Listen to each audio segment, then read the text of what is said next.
সকাল সকালই মাঠে চলে আসি। সূর্য ওঠার আগেই হাল গরু নিয়ে জমিতে নামি। এই মাটিই আমার জীবন, এই ফসলেই আমার ভরসা। ভাই, প্রতিদিন এত কষ্ট করো, কিন্তু ধানের দাম তো কিছুই পাও না। এদিকে সংসার চলে?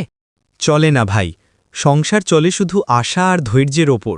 সার, বীজ, কীটনাশক সবকিছুর দাম দিন দিন বাড়ছে, অথচ ফসল বিক্রি করলে ঠিকমতো দাম পাই না। তাহলে তো অনেক কষ্ট হয়। কখনো কি মনে হয় চাষাবাদ ছেড়ে অন্য কিছু করবে? না ভাই, মনে হয় না। এই জমি আমার প্রাণ। যখন দেখি ধানের শীষে বাতাস বইছে, মনে হয় আমার সন্তান হাসছে। সেই হাসির জন্যই আমি পরিশ্রম করি। তোমার মতো মানুষরাই দেশের আসল শক্তি ভাই। তোমাদের ঘামেই আমরা ভাত খাই, তোমাদের শ্রমেই দেশ চলে। আমরা গরিব কিন্তু গর্বিত, কারণ আমরা মাটির সন্তান। যত কষ্টই আসুক, আমরা হাল ছাড়ব না। একদিন হয়তো ভাগ্য ফিরবে, তবু মাটি ছেড়ে যাব না। তোমার কথা শুনে সত্যি মনে শান্তি পেলাম ভাই।